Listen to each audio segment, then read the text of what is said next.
ദീപക്കിൻ്റെ കൊലയാളിയായ ഷിംജിത മുസ്തഫ ബസ്സിൽ വെച്ച് ദീപക്കിനെ പീഡിപ്പിച്ചു എന്നേ എനിക്ക് പറയാൻ പറ്റുള്ളൂ കേട്ടോ. അവൾക്ക് നേരിട്ടെന്നല്ലേ അവൾ പറയണത്, നേരെ തിരിച്ചാണ് അത് സംഭവിച്ചത്. അവളാണ് അങ്ങോട്ട് ലൈംഗികമായിട്ട് അവനെ ഉപദ്രവിക്കാൻ ശ്രമിച്ചത്. അപ്പോൾ അവൾ വിചാരിച്ച കാര്യങ്ങളൊന്നും നടന്നില്ല. എന്നിട്ട് അവളത് വീഡിയോയിൽ പകർത്തി. അവൾ ആ ബസ്സിനകത്ത് കയറി നോക്കുമ്പോൾ അതിലെല്ലാവരും പ്രായം ചെന്ന ആൾക്കാരാണ്. അവൾ അടുത്തൊക്കെ നിൽക്കുന്നത് നല്ലതുപോലെ പ്രായം ചെന്ന ആൾക്കാർ. നോക്കുമ്പോൾ ഇത് നല്ലൊരു സുന്ദരനായ ചെറുപ്പക്കാരൻ അവൾ അടുത്ത് നിൽക്കുന്നു. അയാളെ ചേർന്ന് വന്ന് ഇവൾ നിൽക്കുകയാണ് ബസ്സിൽ കയറിയ ഉടനെ തന്നെ ഇവൾ വീഡിയോ മൊബൈൽ ഓൺ ചെയ്തു. 8 മിനിറ്റുള്ള വീഡിയോ ഇവൾ പകർത്തി. തിരിച്ച് അവൾ ആ സ്റ്റോപ്പ് ഇറങ്ങുന്നത് വരെ അവൾ പകർത്തി. ആദ്യം അവൾ നേരെ നിന്ന് അവനെ തട്ടാത്ത രീതിക്ക് നിന്ന് അയാൾ ഒഴിഞ്ഞു നിൽക്കുന്നു. പിന്നെ അത് നേരെ അവളെ നെഞ്ചു കൊണ്ടിട്ട് ഉരച്ച് അയാളെ മുട്ടിലോട്ടാണ് ഇവൾ ഉരച്ചു കൊടുക്കുന്നത്. അവൾ വീഡിയോ എടുത്തിട്ട് അവൾ ചിരിക്കുന്നുണ്ട്. അതെല്ലാവരും ജനങ്ങൾ മൊത്തം കണ്ടതാണ്. ഇയാൾ ബാഗ് എടുക്കാൻ കുനിയുന്നു, മുട്ട് കയറി ഇങ്ങനെ തട്ടുന്നു. ഇതാണ് അവിടെ നടന്നത്. ഇവൾ കൊണ്ടിട്ട് ഇങ്ങനെ വെച്ച് കൊടുത്തു. കൂടുതൽ ചേർന്ന് നിന്നു. അതാണ് അവിടെ നിന്ന്. ഇവൾ പോസ്റ്റ് ചെയ്ത് വീഡിയോ വൈറലായി. ഇവളെ വായിലിരുന്ന അമ്പുഴുക്ക് മൊത്തം ഇവൾ വിളിച്ച് പറഞ്ഞ് ഇവനെ അധിക്ഷേപിച്ചത് കൊണ്ട് ഈ പയ്യൻ ആത്മഹത്യ ചെയ്യുകയാണ് ചെയ്തത്. ഇവളെ സപ്പോർട്ട് ചെയ്ത്, ഷിംജിത മുസ്തഫയെ സപ്പോർട്ട് ചെയ്ത് 2 ഫെമിനിസ്റ്റുകൾ രംഗത്ത് വന്നായിരുന്നു.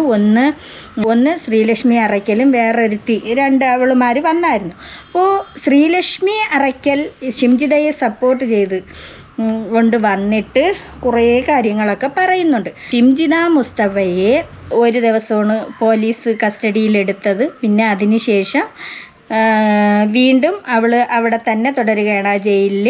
ഇപ്പോൾ ജാമ്യാപേക്ഷ കൊടുത്തിട്ടുണ്ട്. തിങ്കളാഴ്ച ജാമ്യാപേക്ഷ പരിഗണിക്കും. മിക്കവാറും ഇവൾക്ക് ജാമ്യം കിട്ടാൻ സാധ്യതയുണ്ട്. അപ്പം ഈ ഫെമിനിസ്റ്റിയായ അറയ്ക്കൽ ഒരു ഇൻ്റർവ്യൂ കൊടുത്തായിരുന്നു. അവൾ ആ കുടുംബകാര്യങ്ങളൊക്കെ പറയുന്നുണ്ട്. ഒറ്റ മോളാണ്. ആ അമ്മ ഒരുപാട് കഷ്ടപ്പെട്ടാണ് വളർത്തിയത്. അച്ഛൻ ഇതുപോലെ നടന്ന് പെണ്ണ് കെട്ടണ ഒരു സ്വഭാവമായിരുന്നു. അപ്പം 25-30 കല്യാണം കഴിച്ച, അല്ലെങ്കിൽ 50 കല്യാണം കഴിച്ച കാര്യമൊക്കെ അവൾ ഇരുന്നുകൊണ്ട് പറയുന്നുണ്ട്. ഇങ്ങനെയൊക്കെ ആയി അവൾ വെറുത്തതായിരിക്കും, ആണുങ്ങളെ വെറുത്തതായിരിക്കും. എന്നാലും ഈ ഷിംജിതയ്ക്ക് ഇവൾ സപ്പോർട്ട് ചെയ്ത് ഇവൾ തമ്മിൽ എന്ന ശ്രീകണ്ഠൻ നായർ ഷോയിൽ ഇവൾ വന്നിരുന്നും കൊണ്ട് ഇവൾ എന്തെല്ലാണ് ഇവളും മറ്റേ അവളും കൂടെ വിളിച്ച് പറഞ്ഞത്. 2 അവളുമാരും ഫെമിനിസ്റ്റുകൾ വിളിച്ച് പറഞ്ഞ് അതിൽ ഒരുപാട് നെഗറ്റീവ് കമൻറ്റുകൾ വന്ന് ഇപ്പം ഇവൾക്ക് ആ കമൻറ്റ് കണ്ടിട്ട് ഇവൾക്ക് സഹിക്കാൻ പറ്റുന്നില്ല. ജനങ്ങൾ ഇവളെ മറ്റേ രീതിക്ക് കരുതുന്നു, കമൻറ്റിലൂടെ ഇവളെ മാനസികമായിട്ട് തളർത്തുന്നു എന്നൊക്കെയാണ് ഇവൾ പറയണത്. അപ്പം ആ ഇൻ്റർവ്യൂവിൻ്റെ അപ്പോൾ ഒരാൾ ബ്രസ്റ്റ് കയറി പിടിച്ചിട്ട് ഇറങ്ങിപ്പോയി. ഞാൻ ഇറങ്ങിപ്പോകുമ്പോൾ അയാൾ ഓൺ ദ സ്പോട്ട് ചന്തി പിടിച്ചു. വളരെ പ്രധാനപ്പെട്ട ഒരു ചോദ്യം, ഇത്തരത്തിൽ ഫേക്ക് ആയിട്ടുള്ള പോക്സോ കേസുകൾ നടക്കുന്നുണ്ടെന്നാണ് എനിക്ക് പ്രാഥമികമായിട്ട് എന്റെ എക്സ്പീരിയൻസിൽ നിന്ന് മനസ്സിലായിട്ടുള്ളത്. കാരണം ഞാൻ പോക്സോ ഞാൻ എന്ത് വന്നാലും അവിടെ പിടിച്ചു നിന്നേനെ. പക്ഷെ പോക്സോ കേസ് വരുമ്പോൾ നിങ്ങൾ ആലോചിക്കും, ഒരു കുട്ടിയുടെ മൊഴി മാത്രം മതി. ആ മൊഴി നമുക്കിപ്പം പിള്ളേരെ കൊണ്ട് മൊഴി കൊടുപ്പിക്കാൻ ഭയങ്കര ഈസിയാണ്. ഞാൻ ചോദിക്കുന്നത് ഏത് തരത്തിലാണ് ലൈംഗികപരമായി പോക്സോ കേസ് കൊടുക്കുന്നതാണ് പറഞ്ഞത് പേടിപ്പിച്ചത്. പോക്സോ എന്ന് പറയുന്നത് അതാണല്ലോ. അതായത് ഞാൻ കുട്ടികളുടെ മുന്നിൽ നഗ്ന വീഡിയോ കോൾ വിളിച്ചു എന്നൊക്കെ പറഞ്ഞിട്ടാണ് എനിക്കൊരു ഇൻഫർമേഷൻ കിട്ടിയേ. അപ്പൊ നിങ്ങൾ ആലോചിച്ച് നോക്കണം, നഗ്ന വീഡിയോ കോൾ വിളിക്കാൻ, അത് ഞാനൊക്കെ ഇഷ്ടംപോലെ നന്നായിട്ട് എന്താ പറയാ അല്ലോ. അപ്പൊ നമുക്ക് എന്ന് പറഞ്ഞിട്ടുണ്ടെങ്കിൽ കുട്ടികളുടെ മുന്നിൽ നിന്നോ അങ്ങനെയൊന്നും നഗ്ന വീഡിയോ കോൾ ചെയ്യേണ്ട. ഇത് അതൊരാര് ചെയ്യുമോ അങ്ങനെ? അപ്പം അങ്ങനെയൊക്കെ അപ്പൊ എന്റെ ചെവിയിൽ അതെത്തി. അപ്പം പോക്സോ കേസ് വന്നത് ഇപ്പൊ ഒരു കുട്ടീനെ കൊണ്ട്, പ്രത്യേകിച്ച് ട്രൈബൽ കുട്ടികളൊക്കെ ആകുമ്പോൾ അവരെ മാനിപ്പുലേറ്റ്, അതായത് ആ കുട്ടികൾ മോശമായിട്ടുണ്ടല്ല, അവർ വൾണറബിൾ ആണ്. ആ കുട്ടികൾ അവർക്ക് അനുസരിക്കേണ്ടി വരും.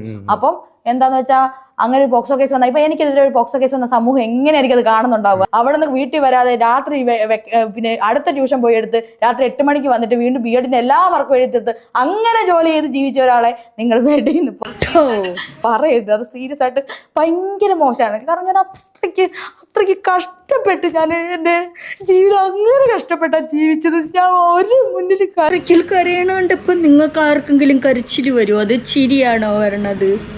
എനിക്ക് ചിരിയാണ് വരണത്, വേറൊന്നുമല്ല. സംഭവം ഇവളെ എന്തു വിഷയമോ ആവട്ടെ, ഈ ദീപക്ക് മരിച്ചപ്പോൾ ഷിംജിതയ്ക്ക് സപ്പോർട്ടായിട്ട് നിന്നുകൊണ്ട് ഇവൾ ആ ശ്രീകണ്ഠൻ നായർ ഷോ തമ്മിൽ ആ ഷോയിൽ വന്നിട്ട് ഇവൾ പറഞ്ഞതായ പറച്ചിൽ ആ അമ്മ കള്ളക്കണ്ണീരാണ്. ദീപക്കിൻ്റെ അമ്മ കള്ളക്കരച്ചിലാണ് കരയണേന്ന് ഇവള് പറഞ്ഞവളാണ് ഈ ഇരുന്ന് മോങ്ങണത്. ഇപ്പം ആളുകൾ എന്തേരെന്ന് വിളിച്ചു? ഠോ. അറിഞ്ഞിട്ടില്ല. പക്ഷെ നിങ്ങൾ എല്ലാവരും എന്നെ വെടിയെന്നാ വിളിക്കുന്നത്. ഞാൻ എത്ര കഷ്ടപ്പെട്ട ജീവി. നമുക്ക് എന്താണെന്നറിയാം, നമുക്ക് മനസ്സിലാവും. അത് അത്തരത്തിൽ ചെയ്യുന്നവരെയൊക്കെ സത്യം പറഞ്ഞാൽ നമ്മൾ ക്രൂശിക്കുക തന്നെ ചെയ്യണം. കാരണം എനിക്കറിയാം അച്ഛനില്ലായിരുന്നു, ജനിച്ചപ്പോൾ ഏകാന്തതയിലാണ്. നമുക്കിപ്പം വേണേലും നമുക്കിപ്പോ വേശ്യാവൃത്തി, ഇപ്പൊ ഞാൻ എന്തൊക്കെ പറയുന്നത്, ഇപ്പൊ എനിക്ക് വേശ്യാവൃത്തിയിൽ ഏർപ്പെട്ട് ജീവിക്കാം എനിക്ക്. പക്ഷെ നമ്മളെ കൊണ്ട് അത് പറ്റത്തില്ല. മനസ്സിലായോ? ഈ കരയണ കണ്ട ജനങ്ങൾ ചിരിക്കേ ഉള്ളു. ഇത്രയും വലിയൊരു ഷോയിൽ ഇരുന്നും കൊണ്ട് പ്രസംഗിക്കുന്നുണ്ട്. അവൾ തെറ്റ് ചെയ്തിട്ടില്ല, ദീപക്കാണ് കൊണ്ടിട്ട് ഉരച്ചു കൊടുത്തതെന്ന് ജനങ്ങൾ കണ്ടതല്ലേ. തിരിഞ്ഞു നിന്ന് അവൾ വീഡിയോ പകർത്തിയിട്ട് അയാൾ അടുത്തു പോലും ഇല്ല. പിന്നെ അയാളെ ദേഹത്ത് തട്ടാൻ വേണ്ടിയിട്ട് ഇവള് മറുവശം തിരിഞ്ഞു നിന്നാണ് ഇവള് പിടിക്കണത്. എന്നിട്ട് സുഖമായിട്ട് പാവം ബാഗ് എടുത്ത വഴിക്കാണ് കൈ കയറി മുട്ട് കൊള്ളണത്. അപ്പം ഇവളെപ്പോഴും ഇങ്ങനെ ഒരാൾക്ക് കൊടുത്തപ്പോഴാണ് തട്ടി. നമ്മളിപ്പോൾ ശരീരം ഒത്തിരി കൂടെ ഒന്ന് അങ്ങോട്ട് നിൽക്കുകയാണെങ്കിൽ അങ്ങനെ നിൽക്കുന്ന ഒരാളിൻ്റെ കയ്യിൽ തട്ടിയെന്നിരിക്കും. അയാൾ ഫ്രണ്ട് നേരെ സ്ട്രൈറ്റ് അങ്ങോട്ട് ഇറങ്ങണ വശം തിരിഞ്ഞാണ് നിൽക്കണ. ഇവളങ്ങനെയല്ലല്ലോ, ഇങ്ങനെയാണ് നിൽക്കണത്. അല്ലെങ്കിൽ അവൾക്ക് അങ്ങനെ ഉള്ളവളാണെങ്കിൽ നേരെ തിരിഞ്ഞ് കമ്പിയിലോട്ട് പിടിച്ചുകൊണ്ടിരിക്കണമായിരുന്നു. അങ്ങനെ ആരും തൊടണ്ടെന്നുണ്ട്. അപ്പോൾ ഇവൾ മനഃപൂർവ്വം കയറിയിട്ട് ഇവളെ ചാനൽ റീച്ചാക്കാൻ വേണ്ടി ഇവൾ പിടിച്ചതാണ് സംഭവം ഇത്. ഒന്നുകിൽ ഇങ്ങനെ പറഞ്ഞുകൊണ്ട് ഇവൾ പല ആണുങ്ങളെയും പറ്റിച്ചിട്ടുണ്ട്. ഈ ഷിംജിത പല ആണുങ്ങളെയും പറ്റിച്ച് അവരിൽ നിന്ന് പണം തട്ടിയെടുക്കാനുള്ള ശ്രമങ്ങൾ ഇവൾ നടത്തിയിട്ടുണ്ട്, തട്ടിയെടുത്തിട്ടുമുണ്ട്. അങ്ങനെ എന്തോ ഉദ്ദേശത്തോടു കൂടിയാണ് ഈ ആളിനെ ഭീഷണിപ്പെടുത്തി പണം തട്ടാനുള്ള പ്ലാൻ ആയിരുന്നിട്ടുണ്ട്. പക്ഷേ ഈ മനുഷ്യൻ ഇത് തെറ്റുകാരനല്ല. ഇതിങ്ങനെ ഇവൾ ആക്ഷേപിക്കുന്ന കണ്ടുകൊണ്ട് പെട്ടെന്ന് മനസ്സ് എന്തോ ചിലപ്പോൾ ഒരു തെറ്റുകാരനായി ജനങ്ങൾ ചിത്രീകരിച്ചിട്ടുണ്ട് എന്ന് വിചാരിച്ചുകൊണ്ടാണ് പെട്ടെന്ന് ഇയാൾ മരണത്തിലേക്ക് വീണിട്ടുള്ളത്. നമുക്കിപ്പോൾ ഇപ്പം വേശ്യാവൃത്തി മോശം എന്നല്ല പറയുന്നത്, നമുക്കത് പറ്റത്തില്ല. ആ വേശ്യാവൃത്തി എന്ന് പറയുന്ന ആ പരിപാടി നമുക്ക് പറ്റില്ല. അങ്ങനെയാണ് നമുക്കിപ്പം വീട്, കാറ് എന്നില്ലെങ്കിൽ ഒരു ഫോണ് വരെ എത്ര കൊല്ലം ഇത് ഹാങ്ങായി ഫോണ് പോലും മാറ്റാൻ പൈസ ഇല്ല. അപ്പം നമ്മളെ അങ്ങനെ എന്തിനാ ഇവർ ഈ വെടി എന്ന് പറയുന്നത്? അപ്പം അത് ഭയങ്കര മോശം, അങ്ങനെ പറയാൻ പാടില്ല. ഞാൻ അങ്ങനെ കഷ്ടപ്പെട്ട് ജീവിച്ച ഒരാളാണ്. ഇപ്പോഴും ഞാൻ അത് നിന്റെ വായ്ക്കൊഴുപ്പ് കൊണ്ടാണ് അത് പറഞ്ഞത്. ആ അമ്മ കരയണത് അവർ കള്ളക്കണ്ണീരാണ്, അതിന് സാരമില്ല, അവൻ മരിച്ചെങ്കിൽ നല്ലതെന്നുള്ള രീതിക്കല്ലേ നീ സംസാരിച്ചത്. അതുകൊണ്ടാണ് അത്. ഈ ജനങ്ങൾക്ക് വേദനയുണ്ട്. എന്തുമാത്രം ജനങ്ങൾ കണ്ടതാണ്. അവരെ ഒറ്റ മകനായിരുന്ന, വേറെ ഒരാൾ പോലും ഇല്ല ആ അമ്മയ്ക്ക് അച്ഛന്. അത് അവർ പ്രായം ചെന്നവരാണ്. എൻ്റെ എഡ്യൂക്കേഷൻ മൊത്തം കഷ്ടപ്പെട്ട് ഇപ്പൊ ട്യൂഷൻ എടുത്ത് എല്ലാ നേരം ട്യൂഷൻ എടുത്ത് അങ്ങനെ കഷ്ടപ്പെട്ട് എല്ലാവരുടെയും വീട്ടിൽ നിന്ന് പൈസ കൊടുക്കുമ്പോൾ ഞാൻ മാത്രം ഇതുപോലെ ട്യൂഷൻ എടുത്ത് സ്വന്തമായിട്ട് പൈസ ഉണ്ടാക്കി ജീവിച്ചു. കഷ്ടപ്പെട്ട് ജീവിച്ച തന്നെ അച്ഛനില്ലാതെ വളർന്നതാണ്. അതൊക്കെ പറയുന്നുണ്ട്. എല്ലാം സമ്മതിച്ചു തരണം. അച്ഛൻ കുറേ 10-25 കല്യാണം കഴിച്ചെന്നും കല്യാണം കഴിക്കുന്ന ആള് വിളിച്ചു കൂട്ടി തന്നെ ഓരോരുത്തരെ പോയി കെട്ടണത്. പിന്നെ അച്ഛനെ അങ്ങനെ കണ്ടിട്ടില്ലെന്നും 3 വയസ്സുള്ളപ്പോഴാണ് എവിടെയോ വെച്ച് ഏതോ ബസ് സ്റ്റോപ്പിൽ വെച്ച് ഇങ്ങനെ അമ്മ ഇങ്ങനെ ചൂണ്ടിക്കാണിച്ചിട്ട് അമ്മ ഇവളെ എടുത്തുകൊണ്ട് ഓടിയെന്നും ഇങ്ങനെയൊക്കെ ഉള്ള ഇതൊക്കെ ഇൻ്റർവ്യൂവിൽ പറയുന്നുണ്ട്. ഇതെല്ലാം കൊള്ളാം. പക്ഷെ അന്ന് നീ ചെയ്തത് ശരിയായില്ല. നീ സ്ത്രീകൾക്കൊപ്പമാണ് എന്ന് പറഞ്ഞിട്ട് ശരിയാണ്. നീ അങ്ങനെയുള്ള സ്ത്രീകളെ സപ്പോർട്ട് ചെയ്. അങ്ങനെയുള്ള എത്രയോ അതിനുശേഷം എന്തുമാത്രം സ്ത്രീകൾക്ക് എന്തുമാത്രം സംഭവങ്ങളുണ്ടായി, അതിനൊക്കെ സപ്പോർട്ട് ചെയ്. പത്തനംതിട്ട തന്നെ സ്പായിൽ വെച്ചിട്ട് അവിടെ നടന്ന ക്രൂരത കണ്ടായിരുന്ന, സ്പായിരകത്ത് ഒരു 5-6 കയറിയിട്ട് ആ ഒരു പെൺകുട്ടിയെ ചെയ്ത വേല കണ്ടില്ലേ? അങ്ങനെയുള്ളവർക്ക് ആ സ്ത്രീക്കൊപ്പം നിൽക്കുക, അങ്ങനെയുള്ള സ്ത്രീകൾക്കൊപ്പം നിൽക്കുക. ഇതല്ലാതെ ഒരു മനുഷ്യനെ തകർക്കാൻ വേണ്ടിയിട്ട് അവൾ കയറി വന്ന് വീഡിയോ പകർത്തി അത് സമൂഹ മാധ്യമങ്ങളിലൂടെ അവൾ പ്രചരിപ്പിച്ച് അവളെ ചാനലിനെ റീച്ച് ഉണ്ടാക്കാൻ വേണ്ടിയും അവൾ വൈറലാവാൻ വേണ്ടിയും ചെയ്ത കാര്യമാണ്. അതിന് നീ സപ്പോർട്ട് ചെയ്തില്ലേ? അയാൾ തെറ്റുകാരനാണെങ്കിൽ ശരിയാണ്. അവൾ ആ പകർത്തിയ വീഡിയോയിൽ ഏതെങ്കിലും അവളെ ശരീരത്ത് അയാൾ കയറി പിടിക്കുന്നതായിട്ട് ഒരു ചെറിയ ഒരു ഇതെങ്കിലും ഉണ്ടെങ്കിൽ ഈ പറയുന്നതിന് അർത്ഥമുണ്ട്. ജനങ്ങൾ വിശ്വസിക്കും. പക്ഷേ ഇത് ജനങ്ങൾ വിശ്വസിക്കൂല. ജനങ്ങൾ അത്രയ്ക്ക് മണ്ടന്മാരല്ല. തെറ്റ് എവളെ കയ്യിലാണ്. എവളെ ചാനൽ വളർത്താൻ വേണ്ടി അവൾ ചെയ്തതാണ്. എനിക്കറിയാം. ഒരു രൂപ പോലും വീട്ടിൽ നിന്ന് കൊടുക്കാനില്ല. സ്വന്തമായിട്ട് അധ്വാനിച്ച് കൃത്യമായിട്ട് ട്യൂഷൻ എടുത്ത് എത്ര പ്രായം തൊട്ട് ഏത് പ്രായം തൊട്ട് അച്ഛനെ കണ്ടിട്ട് പോലും ഇല്ല. അത് 9ാം ക്ലാസ്സിൽ തൊട്ട് ഞാൻ ട്യൂഷൻ എടുക്കാൻ തുടങ്ങിയതാണ്. ഇപ്പൊ 9ാം ക്ലാസ്സിൽ നിന്ന്. അത് എൻ്റെ ഒരു 14 വയസ്സ് തൊട്ട് ഞാനിപ്പോ 30 വയസ്സായി. എനിക്ക് ആ കഴിവുള്ളതുകൊണ്ട് മാത്രമാണ് ഞാൻ ജീവിച്ചു പോകുന്നത്. അപ്പൊ നിങ്ങൾ അങ്ങനെ വെടിയെന്ന് പറയരുത്. ഒരു മനുഷ്യനെയും വെടിയെന്ന് പറയുന്നത്. അത് മാത്രമല്ല ഞാൻ പറയുന്നത് അങ്ങനെ പറയുന്നവരെ സത്യം തൊട്ട് പറയാം, എന്തിനും സപ്പോർട്ട് ഉണ്ടാവും. അത് നിയമപരമായിട്ടാണെങ്കിലും രാഷ്ട്രീയപരമായിട്ടാണെങ്കിലും അത്യാവശ്യമൊക്കെ നമുക്ക് ബന്ധങ്ങളുണ്ട്. 100% സപ്പോർട്ട് ചെയ്യാം. അത്തരത്തിൽ എഴുതുന്നവന്മാർക്കെതിരെ അല്ലെങ്കിൽ അത്തരം മോശം കമന്റ് ഇടുന്നവർക്ക് ധൈര്യമായിട്ടും ലീഗലി മൂവ് ചെയ്തോ, എല്ലാവരും സപ്പോർട്ടും. ഈ ശ്രീലക്ഷ്മി എന്തെല്ലാം പറയണ്, ഈ പുരുഷന്മാരെ എന്തെല്ലാം പറയണ്, സ്ത്രീകൾക്ക് വേണ്ടി വാദിക്കണം എന്ന് പറഞ്ഞു. പുരുഷന്മാര് അവരും മനുഷ്യരല്ലേ, അവർക്കും സ്ത്രീക്കും പുരുഷനും തുല്യ അവകാശമാണ്. എന്തിനാണ് പിന്നെ പുരുഷന് വേറൊരു നിയമം, സ്ത്രീക്ക് വേറൊരു നിയമം?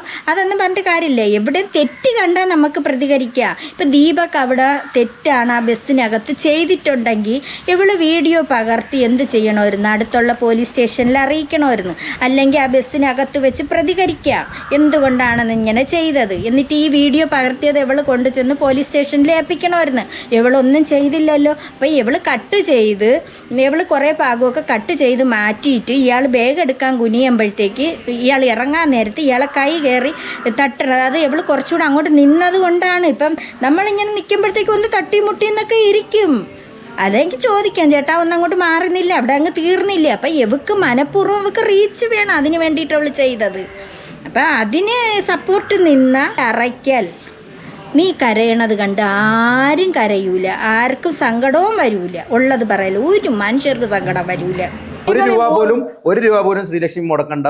ഒരു രൂപ പോലും മുടക്കാതെ കൃത്യമായിട്ട് അത് ലീഗലി മുന്നോട്ട് കൊണ്ടുപോകുന്ന എല്ലാ നിയമ സംവിധാന സഹായങ്ങളും ഞങ്ങൾ ചെയ്തു തരും. ഞാൻ ചെയ്തു തരും, 100% പറയുന്നു. കാരണം അത്തരത്തിൽ ഒരാളെയും അങ്ങനെ ഒന്നും അറിയത്തില്ലാത്ത ഒരു സ്ത്രീയെ കുറിച്ച് ആർക്കും എന്തും സോഷ്യൽ മീഡിയ എഴുതിയിടാന്നൊക്കെ പറഞ്ഞാൽ ഇവൾ അങ്ങനെയാണ് പറഞ്ഞത്. ആ ഷോ എടുത്ത് നോക്കിയാൽ മതി. അതിൽ വന്നിരുന്ന് പ്രസംഗിച്ച ആ അമ്മയും അച്ഛനെയാണ് പറഞ്ഞത്. ഞാനും കണ്ടായിരുന്നു ആ തമ്മിൽ എന്നുള്ള പ്രോഗ്രാം കണ്ടായിരുന്നു. അതിൽ വന്നിരുന്ന് എന്തെല്ലാണ് വിളിക്കണത്, അവർ കള്ളക്കണ്ണീരാണ്.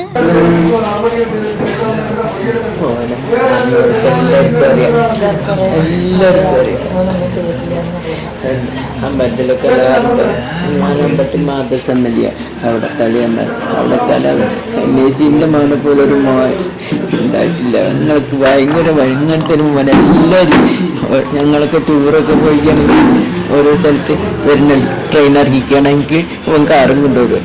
എന്നിട്ട് എല്ലാവരും ഓരോരുത്തർ വീട്ടിലവർക്ക് അവസാനം എൻ്റെ ഇവിടേക്ക് എൻ്റെ മുന്നിൽ കുട്ടീൻ്റെ മോൻ കൊണ്ടുവരിക. അങ്ങനെ ചെയ്യുന്ന കുട്ടി എല്ലാവർക്കും ഭയങ്കര ഇഷ്ടമാണ് എൻ്റെ മോന്. ആരുടെ മുന്നിൽ ഒരു ചീത്തത്തരം ആരും പറയാനില്ല, അവനെ കൊണ്ട് ഒരു ചീത്തത്തരം പറയാനില്ല. ഈ പെണ്ണയ്ക്ക് ആദ്യമായിട്ട് പറഞ്ഞത് എന്നെ കൊണ്ട് ഒരാളും പറയില്ല എൻ്റെ മോനെ കൊണ്ട് ഒരു ചീത്തത്തരം. എല്ലാവരും നിങ്ങൾക്കുള്ള പെൺകുട്ടികൾ, 2 പെൺകുട്ടികൾ, എന്തൊരു സ്നേഹമാണ് ഇവന്. എല്ലാ കാര്യത്തിനും ഓടി വരും, നിമ്മക്കെട്ടത് ശരിയാക്കി തരും. 2 പെൺകുട്ടികൾ എൻ്റെ അത്ര ഉണ്ട്. അവർക്ക് എന്ത് സങ്കടം. ഈ അമ്മേരെ കരച്ചിലാണ് ഇതാ ഇപ്പം കാണിച്ചത്. ഈ അമ്മേരെ കണ്ണുനീരാണ്. ഇടി ഒരു കാലം അമ്മേരെ കണ്ണുനീര് തോരൂല. നീ കരയണതൊന്നും ഒന്നുമല്ല. ഇതിനാണ് നീ പറഞ്ഞ ഈ അമ്മ ഇവർ കള്ളക്കരച്ചിലാണ് കാണിക്കുന്നത്. ഇടി നിൻ്റെ വീട്ടിലുള്ള നിൻ്റെ അമ്മയ്ക്കോ അങ്ങനെ ഇങ്ങനെ സംഭവിക്കണം, നിൻ്റെ വീട്ടിലുള്ള ആർക്കെങ്കിലും ഇങ്ങനെ സംഭവിക്കുമ്പോഴേ നിനക്ക് ആ വേദന മനസ്സിലാവും. ഒരേ ഒരു മകനായിരുന്നു, ആ മകനാണ് നഷ്ടപ്പെട്ടത്. ആ മകൻ നഷ്ടപ്പെട്ടതിന് നീ പറഞ്ഞത് അവർ കള്ളക്കണ്ണീരാണെന്ന്. അവർ പൂങ്കണ്ണീരൊഴുക്കണം അല്ലേ? അവളെ എന്തായാലും അറസ്റ്റ് ചെയ്ത് നീ അവിടെ ഇരുന്ന് കരഞ്ഞോ, കള്ളക്കണ്ണീര് വീട്ടിയ. കമൻ്റ് ഇടുന്നവർക്കൊന്നുമില്ല. കമൻ്റ് ഇടുന്നവരെ അവരിട്ടോണ്ടിരിക്കും. പിന്നെ അവരങ്ങ് എന്തൊരു ചെയ്യാൻ പോണു കമൻ്റ് ഇടുന്നവരാ? നീ അത്രയ്ക്കും പറഞ്ഞു. ജനങ്ങൾക്ക് അത്രയ്ക്കും വേദനയായിരുന്നു, അറിയാം, അത്രയ്ക്കും വേദനയായിരുന്നു. അവൾ ജീവിതകാലം മുഴുവനും അവൾ ജയിലിൽ കിടക്കണമെന്നാണ് ആഗ്രഹം. പക്ഷേ അതൊന്നും കിടക്കുകയൊന്നുമില്ല. അവൾ ഇപ്പം എന്തുകൊണ്ട് അവൾ പർദ്ദ ഇട്ടുകൊണ്ട് പോകണു? അവൾ മൂടി കെട്ടി ഇറുക്കി അതിനകത്ത് വെച്ചുകൊണ്ട് നടക്കണമല്ല. അല്ലാതെ അല്ലേ അവൾ കൊണ്ടിട്ട് ഉരച്ചു കൊടുത്തത്. ലിപ്സ്റ്റിക്ക് ഇട്ട് മുഖവും മിനുക്കി അവൾ എല്ലാ രീതിക്കും തന്നെ അവൾ നടന്നത്. എന്ത് ടിപ്പ് ടോപ്പിലാണ് അവൾ നടന്നത്. ഇപ്പം എന്ത് അവൾ അറസ്റ്റ് ചെയ്തുകൊണ്ട് പോയപ്പോൾ അവൾ പർദ്ദയിട്ട് മൂടിക്കെട്ടി കണ്ണ് മാത്രം കാണിച്ച് അവൾ നടന്ന്. ഇവൾ ഇതുപോലെ എത്ര എണ്ണത്തിൻ്റെ ജീവിതമാണ് ഇവൾ. പിന്നെ ആരും മരിച്ചിട്ടില്ലായിരിക്കും, മരിച്ചെങ്കിൽ ഇത് അറിഞ്ഞനല്ല. ഇവൾ ഒരുപാട് പേരെ നശിപ്പിക്കാൻ ഇറങ്ങിയ ഒരു ജന്മം. കാലനെന്ന് പറയാൻ പറ്റില്ല, കാലത്തിയായിട്ട് ഇറങ്ങിയ ഒരു സാധനമാണ് ഇവൾ. ഈ പാവപ്പെട്ട മനുഷ്യനെ കണ്ടോളാം. നോക്കുമ്പോൾ നല്ലൊരു മനുഷ്യൻ വന്ന് അവിടെ നിന്ന് അയാളെ തീർക്കണം എന്നുള്ളൊരു ഉദ്ദേശത്തോടു കൂടി അവൾ കയറി. അയാളിൽ നിന്ന് പണം തട്ടണം ഇങ്ങനെ പറഞ്ഞ് ഞാൻ വീഡിയോ എടുത്ത് പകർത്തി എന്ന് പറഞ്ഞുകൊണ്ട് പണം തട്ടാമെന്ന് വിചാരിച്ചിട്ടുണ്ട്. ഇനി ലക്ഷങ്ങൾ ചോദിച്ചോ എന്തോ ഒന്നും അറിയാൻ വയ്യ. 2 ദിവസം മുമ്പ് നിൻ്റെ അടുത്ത് ഷിംജിത മുസ്തഫ 2 ദിവസം മുമ്പും ഷിംജിത മുസ്തഫയുടെ അടുത്ത് മീഡിയക്കാർ ചോദിച്ചപ്പോൾ ഇത് ഉള്ളതാണോ എന്ന് ചോദിച്ചപ്പോൾ നീ എന്തായിരുന്നു വെറുതെ ആരെങ്കിലും പറയുമെന്ന്. കള്ളി ഇവള് വെറുതെയാണ് പറയണേ, ഇവള് കള്ളത്തരം, ഇവള് പഠിച്ച കള്ളിയാണ്. അതിനൊത്ത് കള്ളിക്ക് കൂട്ട് നിൽക്കണ ഇവളും. ഈ അറയ്ക്കലെന്ന് പറയുന്ന സാധനവും മറ്റത്. നീ കണ്ണുനീര് ആർക്കും കാണണ്ട, ആർക്കും കണ്ടാത് സങ്കടവും വരില്ല കേട്ടാ. അവിടെ ഇരുന്ന് കരഞ്ഞോ? എന്തിന് കരയാണ്? അവിടെ ഇരുന്ന് കരഞ്ഞോ? നിൻ്റെ ഒന്നും സങ്കടം അവിടെ ആർക്കും വിഷമം ഉണ്ടാവൂല.